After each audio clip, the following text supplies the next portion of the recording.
Assalamualaikum warahmatullahi wabarakatuh. Alhamdulillahi rabbil alamin. Nahmaduhu wa nasta'inuhu wa nastaghfiruh wa na'udzu billahi min shururi anfusina wa min sayyiati a'malina. May yahdihillahu fala mudilla lahu wa may yudlilhu fala hadiya lahu. Asyhadu an la ilaha illallah wa asyhadu anna Muhammadan abduhu wa rasuluh la nabiyya ba'da. Bapak-bapak, ibu-ibu jamaah Majelis Ta'lim Al-Islam Kaujon Kidul, Kota Serang, Provinsi Banten yang dimuliakan oleh Allah. Alhamdulillah, kita berada di tanggal 5 Mei 2020. Kita bersyukur kepada Allah masih diberi kesempatan mengkaji tadabbur Al-Quran dalam program Ngaji Subuh Ramadan. Dan kita pada subuh kali ini insyaallah kita akan masuk kepada surat yang baru, yaitu surat Nuh. Pernah pada kesempatan di kajian surah Al-Haqqah tentang Nabi Nuh atau umat Nabi Nuh yang membangkang pada nabinya dan juga mengingkari kepastian hari kiamat dan siksa di akhirat nanti. Maka mereka diazab oleh Allah yang azabnya tidak ditunda, tapi disegerakan di dunia dengan cara ditenggelamkan tanpa tersisa. Maka pada surat Nuh masih di juz 29 dan termasuk surat Makkiyah, Allah ingin mengingatkan kembali kepada orang-orang kafir Quraisy secara khusus tentang bagaimana nasib kaum Nabi Nuh itu. Memang bapak-bapak, ibu-ibu, banyak juga di ayat-ayat yang lain tentang Nabi Nuh dikisahkan. Kadang timbul pertanyaan, Ustaz, kenapa diulang-ulang? Dan apakah pada pengulangan itu ada perbedaan kisah? Maka kita tegaskan, Al-Quran ini pertama bukan buku cerita, bukan buku yang ingin menceritakan sesuatu sebagai suatu cerita itu sendiri. Al-Quran adalah petunjuk bagi manusia di seluruh alam raya ini. Bagi yang ini diantarkan langsung oleh Allah ke tujuan yang dicita-citakan. Apalagi kalau bukan kebahagiaan di akhirat, juga kebahagiaan di dunia ini. Di antara cara Allah memberi petunjuk itu ada dengan cara cerita. Tapi Al-Quran bukan buku cerita. Al-Quran juga bukan karya ilmiah yang harus mengikuti aturan-aturan. Tidak boleh ada pengulangan, tidak. Antara satu kisah dengan kisah yang lain, atau kisah yang sama pada kelompok ayat dengan kelompok ayat yang lain, tentu ada maksud Allah. Dan akan kita kaji maksud Allah pada kisah Nuh di dalam surat Nuh juz 29 pada subuh ini. Mari kita mulai surat Nuh ini. Dimulai dengan ayat Bismillahirrahmanirrahim. Inna arsalna Nuhan ila qaumihi an anzir qaumaka min qabli ayyatiyahum adabun alim. Inna arsalna, Nabi Nuh adalah salah satu nabi yang diperkenalkan namanya oleh Allah di dalam Al-Quran. Tetapi para ulama juga menyepakati bahwa Nabi Nuh adalah nabi pertama yang jadi rasul. Sedangkan Nabi Muhammad adalah nabi terakhir yang menjadi rasul. Sehingga kita memiliki ada Nabi Nuh sebagai nabi pertama sebagai rasul, dan Nabi Muhammad sebagai nabi terakhir yang berkedudukan sebagai rasul. Allah menyatakan inna arsalna Nuhan. Nuh itu diutus oleh kami sebagai nabi juga sebagai rasul. Ila qaumihi, hanya kepada kaumnya. Sedangkan nabi kita, Nabi Muhammad, rasul terakhir, Allah menyatakan wa ma arsalnaka illa rahmatan lil alamin. Bukan hanya untuk kaumnya di wilayahnya, tapi di alam raya, alam semesta ini. Nabinya satu, rasulnya satu saat ini, yaitu Nabi Muhammad sallallahu alaihi wasallam. Inna arsalna Nuhan ila qaumihi an anzir qaumaka min qabli ayyatiyahum adzabun alim. Nabi Nuh diutus oleh Allah kepada kaumnya di tengah-tengah kemungkaran, kemaksiatan, kemusyrikan yang merajalela, agar kaumnya mengingat ada kaum sebelumnya yang memiliki nasib tragis akibat berfoya-foya, khurafat, musyrik, mempersekutukan Allah, maka mereka diazab. Maka Nabi Nuh diminta oleh Allah untuk berdakwah agar mengingatkan kaumnya jangan mengalami seperti kaum sebelumnya, karena mereka pasti nanti akan diazab dengan azab yang sangat pedih. Qala ya qaumi inni lakum nadhirum mubin.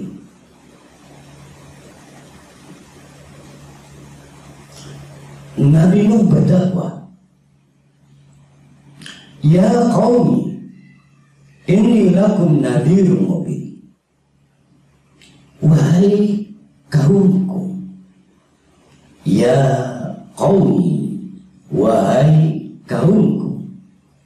Sama seperti ibu-ibu memanggil anaknya, hai anakku. Secara umum sudah dapat dipastikan pilihan kata-kata yang digunakan ibu-ibu ketika memanggil anak-anaknya, anakku, adalah untuk menunjuk dan membangun trust bahwa tidak ada ibu yang punya niat jahat kepada anaknya, menunjukkan rasa kasih sayang. Atau seorang pemimpin berpidato di depan rakyatnya, wahai rakyatku, wahai bangsa. Pilihan kata-kata untuk membangun trust bahwa secara umum tidak ada pemimpin yang punya niat jahat, karena dia adalah bagian dari kaumnya, bagian dari rakyatnya, bagian dari bangsanya, ingin menunjukkan rasa kasih sayang. Maka Nabi Nuh menggunakan pilihan kata yang kurang lebih sama. Pesan yang ingin disampaikan Nabi Nuh, saya adalah bagian dari kalian, ya qaumi, wahai kaum. Dengan penuh kasih sayang, Nabi Nuh menganggap umatnya yang sudah berada dalam kehidupan yang penuh kemaksiatan, penuh kemusyrikan itu disapa dengan ya qaumi, wahai kaumku, dengan penuh lembut dan dengan penuh kasih sayang. Inni lakum nadhirum mubin. Inni lakum, saya bukan siapa-siapa kecuali adalah untuk kalian itu diutus memberi peringatan yang nyata. Hanya untuk kalian. tidak untuk yang lain. Seolah ingin mengatakan ini spesial untuk kalian. Kalian wahai kaumku masih dianugerahi kasih sayang oleh Allah. Sebegitu buruknya hidup kalian, Allah masih mengutus aku untuk memberi peringatan spesial dan hanya untuk kalian. Ya Allah, kalau kita seperti kaum Nabi Nuh, secara spesial didatangkan utusan Allah, ya Allah, bersyukur pada Allah. Tapi kita juga diutus Nabi Muhammad, bahkan dianugerahi Al-Quran yang sekarang sedang kita kaji. Kita jauh lebih bersyukur lagi daripada kaum-kaum Nabi dan Rasul sebelum Nabi Muhammad. A'budullaha wattaquhu wa ati'uni. Ada 3 ajaran Nabi Nuh, 3 ajaran pokok. Yang pertama adalah a'budullaha. Hendaklah kalian menghambakan diri kepada Allah. Ini bahasa yang sebetulnya mudah didelivery untuk zaman itu, karena di zaman itu ada perbudakan, ada abdun, ada hamba sahaya. Tidak ada hamba yang kurang ajar pada majikannya. Tidak ada hamba yang coba-coba untuk tidak taat pada majikannya. Kata Nabi Nuh, a'budullah, jadilah hamba Allah, sebagaimana ada di antara kalian yang sanggup menjadi hamba pada majikannya dengan penuh ketaatan, loyalitas yang penuh. Maka bangunlah loyalitas kepada Allah sebagai hamba yang menghamba kepada Allah. Tidak boleh ada yang lain, hanya Allah. Tidak boleh ada sekutu Allah. Nabi Nuh sedang membongkar praktek yang keliru dan sesat yang dijalankan oleh kaumnya. Mereka menjadikan Tuhan-Tuhan berupa batu yang dijadikan sebagai berhala. Padahal sudah jelas batu itu adalah benda mati. Walaupun kemudian dipahat dan diserupakan sebagai manusia, tetap dia benda mati dan bukan manusia. Ada yang diserupakan dengan kuda, tetap dia bukan kuda, tapi dari benda mati. Walaupun bukan dari batu, dari perunggu misalnya, atau dari timah, atau dari yang lain, dari kayu, tapi itu adalah berhala. Mereka adalah sekumpulan benda-benda mati yang tidak bisa memberi pengaruh, tidak bisa menolong kita, tidak bisa memberi keuntungan, tidak bisa memenuhi harapan-harapan kita. Keliru dan sesat. Oleh karena itu, a'budullah, beribadah kepada Allah, menjadilah hamba Allah. Itu adalah ajaran pokok yang pertama dari Nabi Nuh. Sekaligus juga menegaskan tauhid hanya kepada Allah. Wattaqu, sudah sering kita kaji, dan bangunlah perasaan takut pada ancaman Allah, bukan ancaman berhala yang bukan lain, mereka adalah hanya sekumpulan benda-benda mati. Ancamannya adalah omong kosong, tapi ancaman Allah adalah pasti, baik tentang azabnya, tentang kiamatnya, tentang neraka yang dijanjikan bagi orang-orang yang maksiat dan orang-orang yang hidup dengan penuh durhaka. Wattaqu, bangun perasaan takut. Keliru kalau takut kepada selain Allah. Wattaqu, dan hanya takutlah kalian wahai kaum Nabi Nuh hanya kepada Allah. Itu ajaran pokok yang kedua. Dan yang ketiga, ajaran pokok dari Nabi Nuh adalah, dan ini relatif sulit, wa ati'uni, aku ini Nabi, aku ini Rasul. Tidak mungkin semua dipilih jadi Nabi, hanya satu Nabi Tidak mungkin semua dipilih sebagai Rasul. Dan hanya satu utusan Allah, Rasul Allah. Dan saya dipilih oleh Allah sebagai Rasul untuk memberi peringatan kepada kalian. Wa ati'uni, oleh karena itu taati aku. Pastilah banyak timbul reaksi negatif. Kok utusan Allah sama dengan kita, manusia-manusia juga, istimewanya apa? Pasti akan timbul reaksi negatif, penolakan, mendustakan, membuli. Bahkan pada zaman Nabi Muhammad masih ada rengekan. Cobalah minta utusan Allah itu jangan nabi tapi malaikat. Lah kalau yang dikirim malaikat bagaimana bisa jadikan tauladan? Malaikat adalah materi yang tidak dapat dilihat. Nanti begitu dikirim malaikat, mereka berbalik lagi. Tuhan, utusanmu tidak bisa dilihat. Kalau begitu kirim dong yang bisa dilihat. Matilah. Taatilah aku karena aku adalah nabimu dan karena aku adalah Rasul utusan Allah. Yang terpilih adalah aku.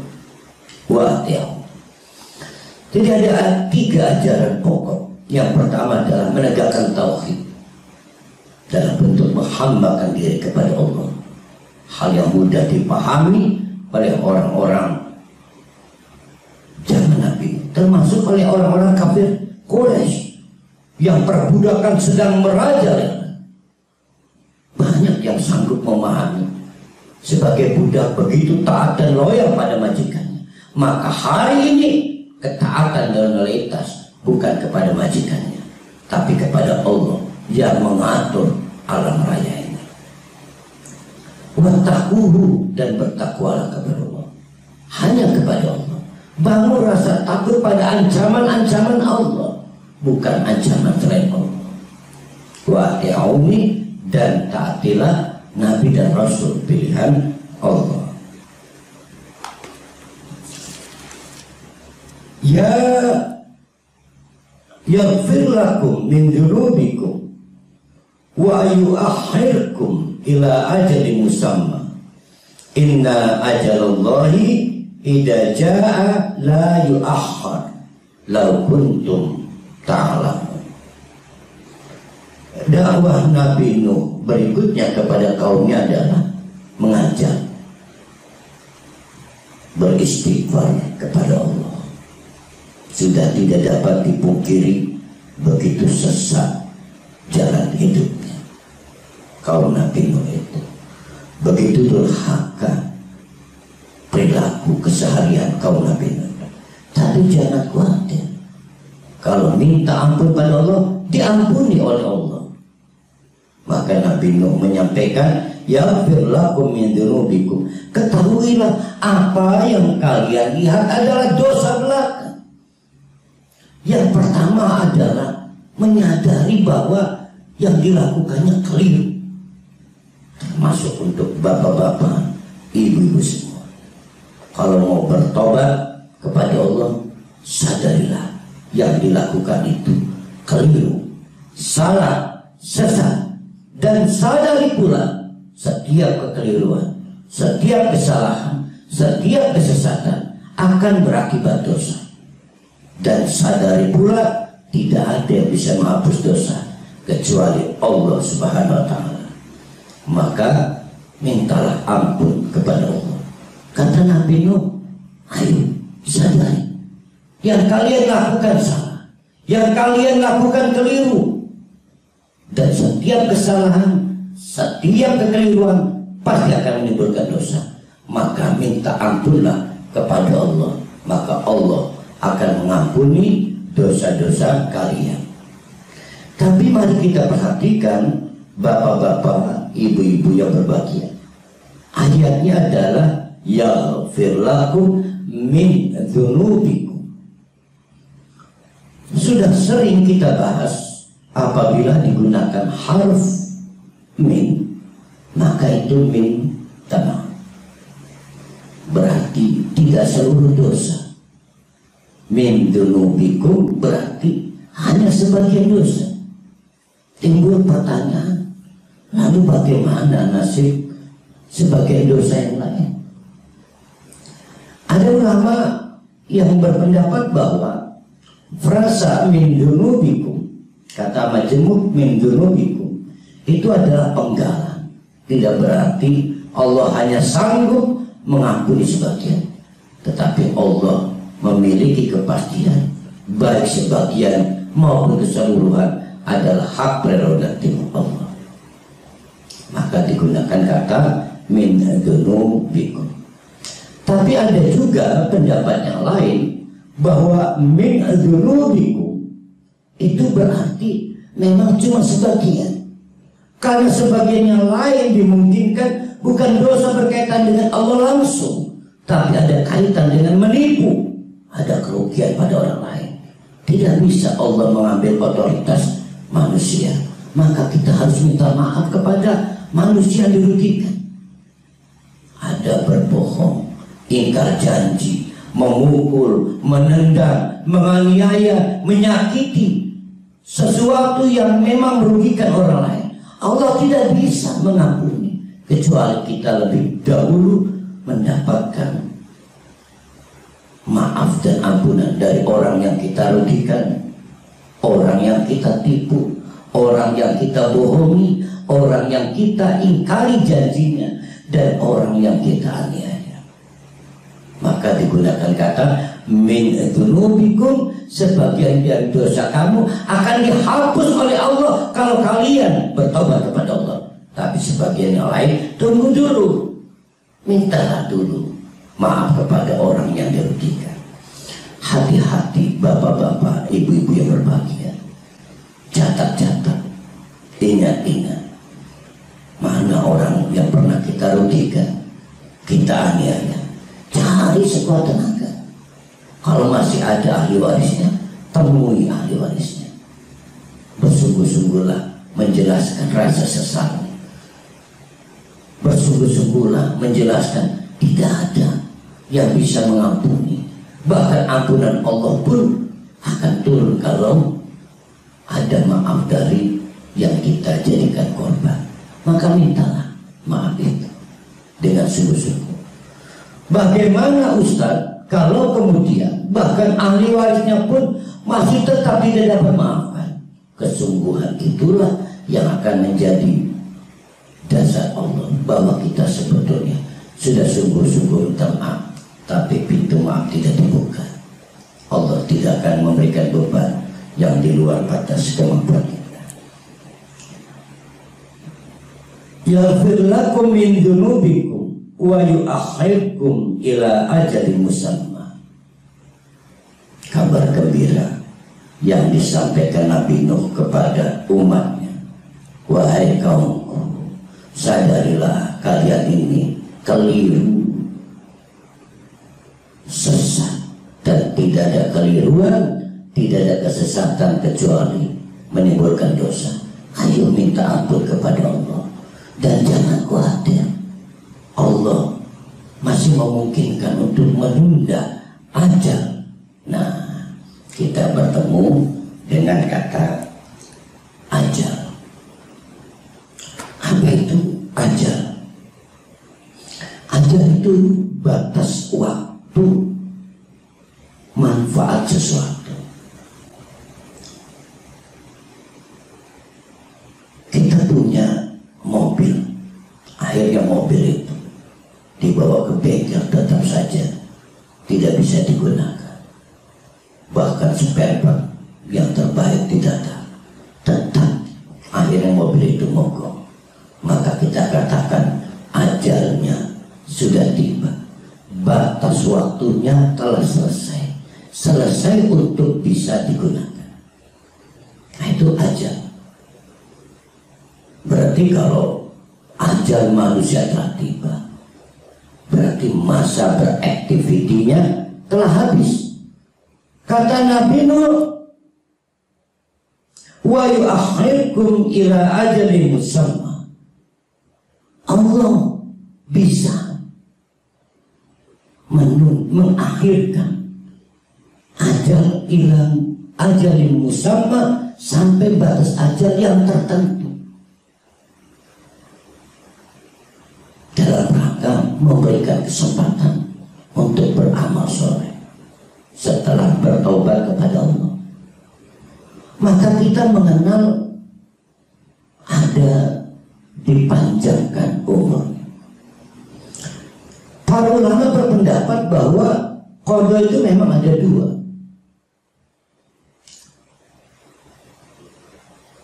Ada qada yang sudah pasti dicatat di lauh mahfuz, tapi ada qada yang dipersyaratkan. Sehingga ada kita mendengar ada hadis, kalau ingin dipanjangkan umurnya, kalau maka bangun silaturahmi, waliyasil rahimahu. Kalau maka catatan yang sudah dicatat bisa diubah. Kalau waliyasil rahimahu. Berdasarkan penjelasan ini, memang dimungkinkan kita kemudian diberikan izin oleh Allah dipanjangkan usianya, karena kita diberikan kesempatan setelah bertobat beramal soleh untuk meraih surga Allah. Maka mintalah ditunda ajalnya karena kita ingin beramal soleh. Namun akhirnya jangan salah pikir, kalau gitu saya mau silaturahim aja lah biar panjang umurnya. Tidak. Kata Nabi Nuh, inna ajalallahi idza jaa la yu'akhkhar law kuntum ta'lamun. Tapi tetap saja keputusan Allah itu tidak bisa ditangguhkan. Law kuntum ta'lamun, andai kalian mau tahu. Mari kita lanjutkan ayat-ayat kita. Qala, Nabi Nuh masih berdakwah.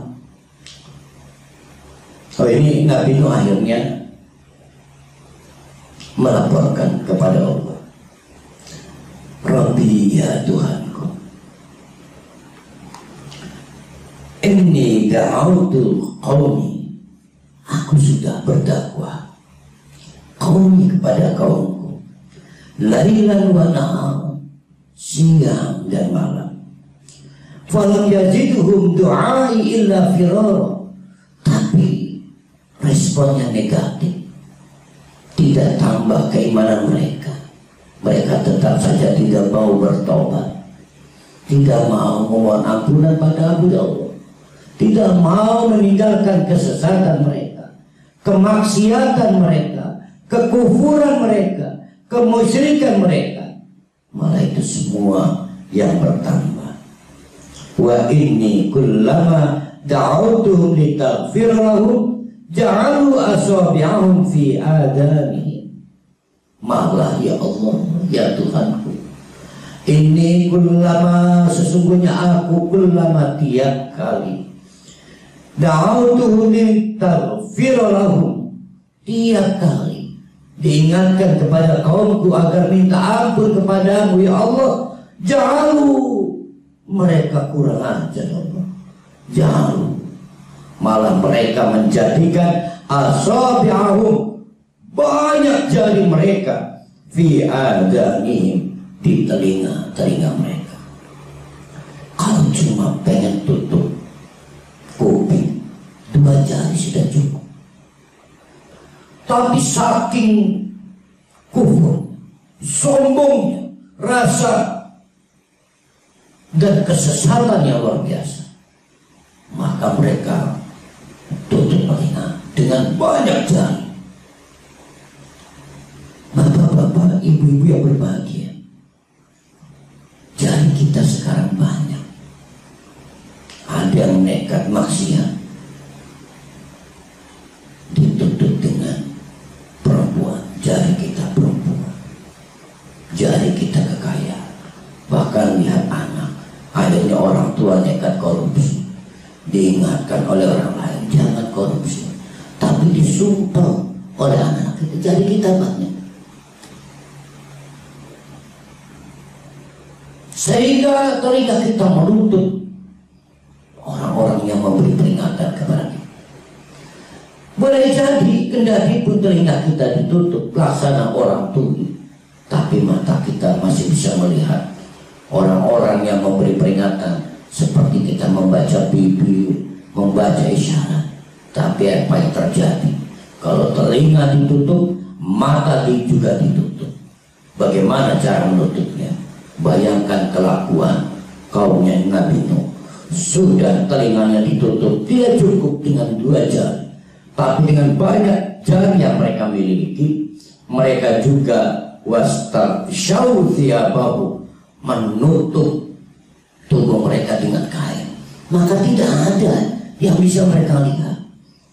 Tuli tidak mengapa kalau matanya masih bisa melihat isyarat.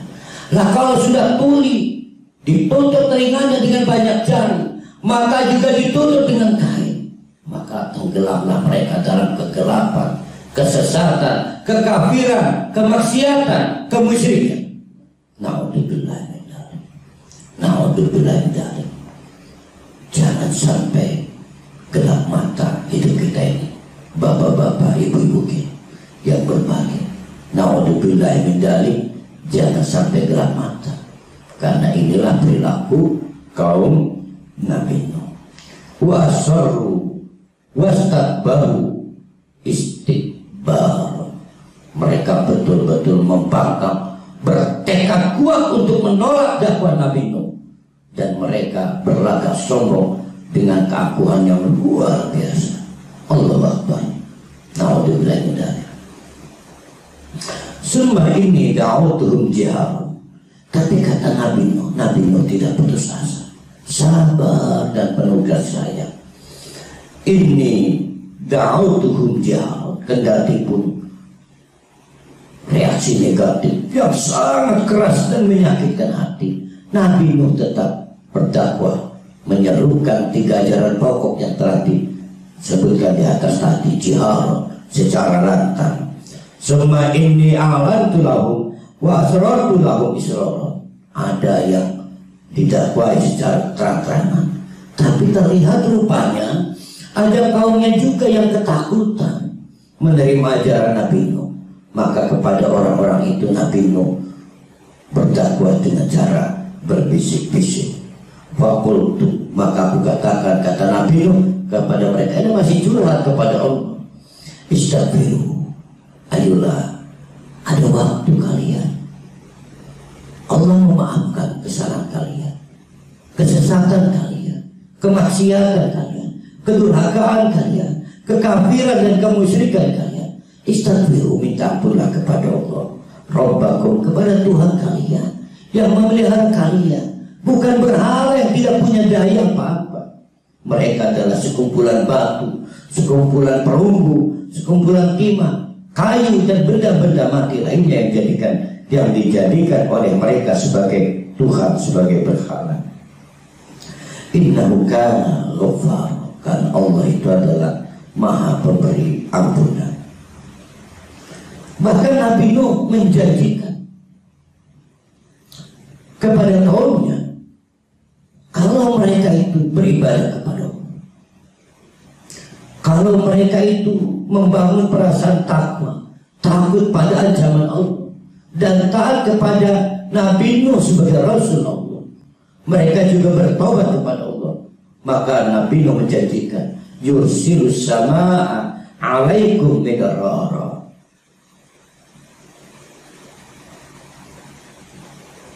Allah akan menurunkan dari langit itu hujan yang lebat. Bapak-bapak, ibu-ibu yang berbahagia, bukan berarti bahwa pada saat itu kemarau saja, tetapi memang hujan itu dilambangkan sebagai adanya kehidupan yang boleh jadi setelah itu ada kemakmuran. Wa yudikum bi amwalin wa banina wa yaj'al lakum jannatin wa yaj'al lakum anhar. Dijanjikan juga oleh Nabi Nuh, maka akan dilimpahkan kepada kalian kalau kalian bertobat kepada Allah banyak harta, banyak anak, dan dijadikan kepada kalian banyak kebun, yang di dekat kebunnya itu diberikan sungai-sungai yang bisa mengairi perkebunan. Nabi Nuh mengajarkan bahwa tauhid dan agama yang benar itu memiliki korelasi dengan kesejahteraan dan kebahagiaan. Kemakmuran yang pasti adalah kesejahteraan di akhirat, kebahagiaan di akhirat, kemakmuran di akhirat, tapi juga kesejahteraan, kebahagiaan, kemakmuran di dunia. Itu yang diajarkan oleh Nabi Nuh.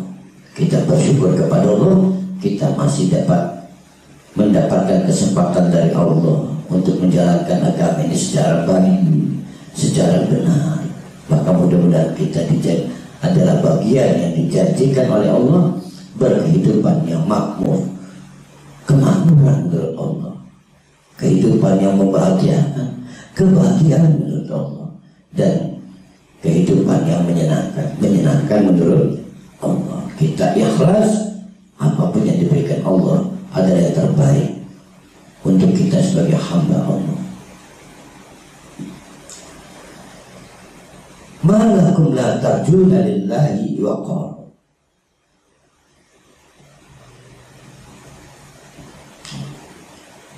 Nabi Nuh mengajak agar menjadikan Allah itu sebagai tempat berharap sesuatu yang mendatangkan kehormatan. Jangan minta kehormatan kepada berhala, mereka tidak ada apa-apa, karena yang memberikan kehormatan adalah Allah. Selanjutnya Nabi Nuh bertanya, ma lakum la tarjuna lillahi waqara. Kenapa kalian masih belum mau menjadikan Allah sebagai sumber kehormatan? Kenapa kalian tidak berharap hanya kepada Allah kalau memang ingin menjadi terhormat dan mendapatkan kehormatan? Berharaplah dari Allah, karena selain Allah tidak ada yang bisa memberi kehormatan. Berhala-berhala itu adalah sekumpulan benda mati yang terbukti tidak bisa memberikan kehormatan kepada kalian. Maka Nabi Nuh bertanya, mengapakah kalian tidak hanya berharap kepada Allah agar Allah memberikan kehormatan kepada kalian? Nabi Nuh mengingatkan, wa qad khalaqakum atwara. Sekarang lihatlah, Allah kok yang telah menciptakan kalian itu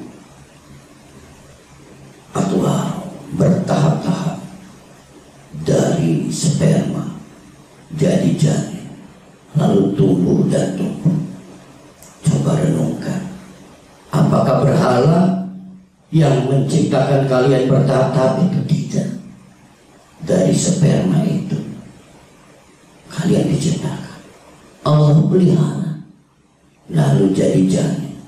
Allah pelihara, Allah jaga. Tidak mampu berhala itu melakukan hal yang Allah mampu melakukannya.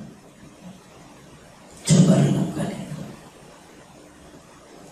Alam tara kaifa khalaqallahu samawati tibaqa. Sekarang coba lihat langit.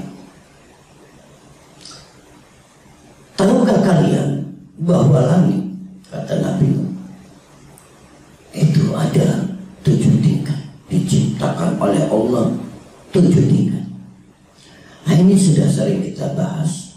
Tidak selalu kalau Al-Quran menyebut kata 7 itu di bawah angka 8 atau di atas angka 6, tapi artinya banyak. Wallahu a'lam bishawab. Berapa banyak itu tingkatan langit? Yang jelas banyak sekali tingkatan langit.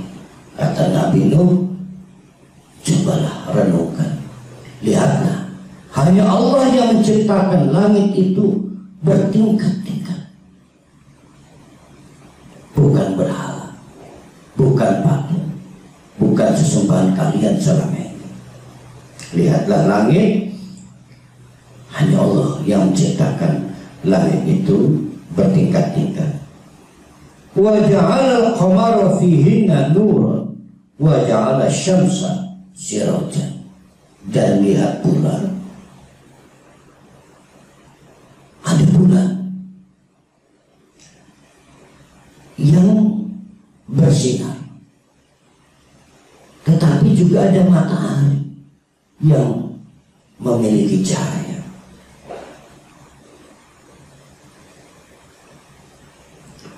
Matahari itu pelita, sirajan itu pelita. Kalau kita lihat ada lantai, kita nyalakan lampunya, lalu kita bilang itu lantai itu bercahaya. Bukan berarti lantai itu memiliki cahaya, tapi lantai itu memantulkan cahaya dari lampu yang kita nyalakan. Dan bulan itu memantulkan cahaya, sinarnya berasal dari sumber cahaya, yaitu matahari. Tapi perhatikanlah oleh bapak-bapak, ibu-ibu yang berbahagia, wa ja'ala al-qamara, Allah menjadikan bulan fihinna. Bulan itu mufrad, tetapi Allah menggunakan lafaz fihinna, di dalam banyak bulan itu. Bulan itu yang bisa kita lihat satu. Pada planet lain ada bulan yang lain, tugasnya juga satu, memantulkan cahaya yang berasal dari matahari yang satu. Begitu banyak bulan, walaupun yang bisa kita lihat hanya satu bulan.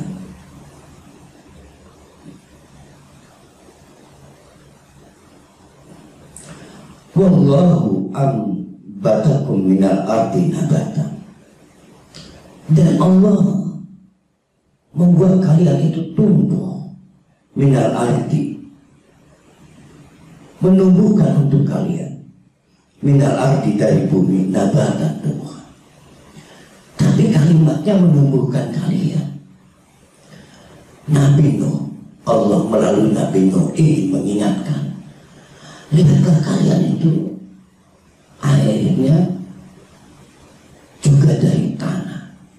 Laksana tumbuhannya sering kalian lihat, tumbuh dari tanah. Yang kita makan dari tanah. Kita makan tumbuhan yang tumbuh dari tanah. Kita makan hewan yang memakan tumbuhan yang dari tanah. Lalu kita melahirkan atau menghasilkan sperma, lalu turun menjadi keturunan. Semua berasal dari satu, yaitu tanah. Coba perhatikan, sejenak merenungkan, luar biasa Allah itu. Ini dakwah Nabi Nuh kepada kaumnya, sekaligus ingin menggugah bahwa tidak ada yang memiliki kemampuan itu seperti Allah, karena yang lainnya adalah sekali lagi benda mati. Summa yu'idukum fiha, karena kita ini berasal dari tanah, maka pada akhirnya kata Nabi Nuh, kalian akan dikuburkan dalam tanah, dikembalikan ke tanah. Walaupun tidak dikubur, akhirnya jadi bangkai, lalu jadi basir, semuanya akan kembali ke tanah. Wa yuhrijukum ikhrajan, dan kelak nanti Allah akan mengeluarkan kita juga dari tanah, dari dalam hari kebangkitan. Wallahu ja'ala lakumul arda bisata, dan Allah itu menjadikan bumi itu hamparan, datar. Perhatikan, wajah, bukan wa khalaqa. Kalau khalaqa, Allah menciptakan bumi dalam keadaan bulat, tapi tidak mungkin kita bisa melihat bumi bulat. Selalu datang Maka kata Allah, wa ja'ala lakumul arda bisata, wallahu ja'ala lakumul arda bisata. Dan Allah menjadikan setelah diciptakan dalam keadaan bulat, setelah diciptakan atau khalaqa dalam keadaan bulat, maka ja'ala menjadikan untuk kalian itu bisata, terhampar datar. Sebab kalau bulat sulit kan ya, tapi dibuat terhampar datar, litasluku minha subulan fijaja, sehingga kita bisa kemanapun melakukan perjalanan dalam bumi yang datar itu. Karena dijadikan Allah bumi itu datar, walaupun diciptakan oleh Allah bumi itu bulat. Banyak yang mempersoalkan bumi ini bulat atau datar. Maka kita tegaskan, khalaqallah, Allah menciptakan bumi ini bulat, bumi ini bulat, tapi Allah menjadikan agar dapat kita gunakan, maka bumi ini dibuat atau dijadikan datar. Ja'al itu artinya dijadikan agar bermanfaat atau dapat didaya gunakan.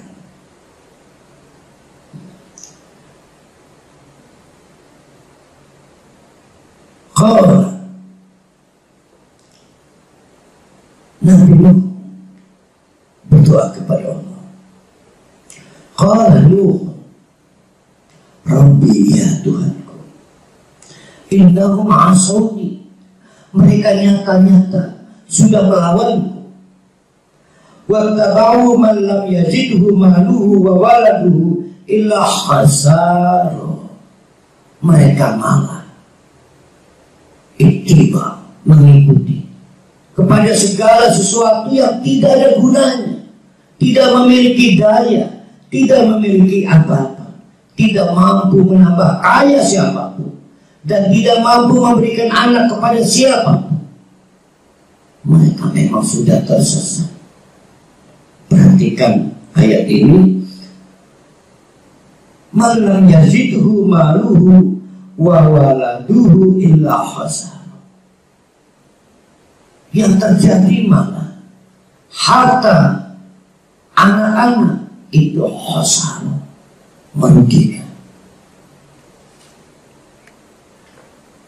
Karena agama yang tidak benar, maka cara mereka mengelola harta menjadikan mereka rugi. Bukan hanya di akhirat, mungkin juga di dunia. Bahkan anak-anak yang lahir dari mereka itu bukan keuntungan. Dengan agama yang keliru, maka anak-anak itu malah tumbuh menjadi sesuatu yang merugikan. Bukan hanya di akhirat, tapi mungkin juga di dunia. Pernah ada kisah, ada seorang datang kepada Rasulullah. Ya Rasulullah, apa pendapatmu? Saya ini tidak dididik orang tua saya. Saya menjadi sesat, penuh durhaka, penuh kemaksiatan. Saya minta keadilan darimu ya Rasulullah.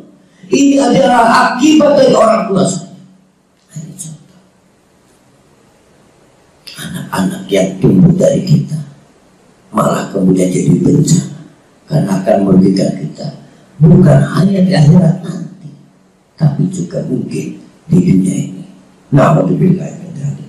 Semua na'udzubillah min dzalik, itu semua terjadi karena cara kita beragama sangat sesat, keliru dan durhaka.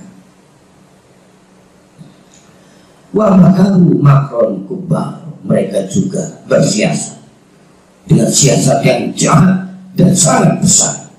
Wa qalu la tadarunna alihatakum wa la tadarunna waddan wa la suwa'an wa la yahusa wa la ya'uqa wa la nasr. Setiap kali Nabi Nuh berdakwah agar taat kepada Allah, beribadah hanya kepada Allah,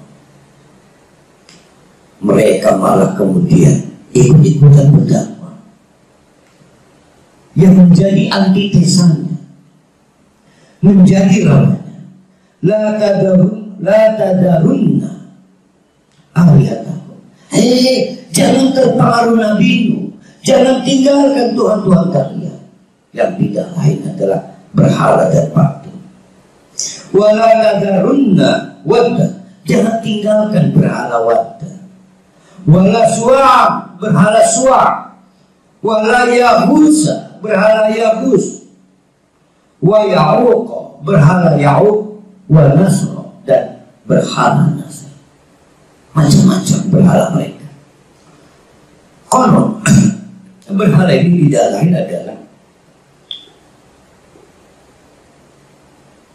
dahulu ada orang-orang soleh yang meninggal, ditaati oleh mereka, dijadikan tauladan oleh mereka.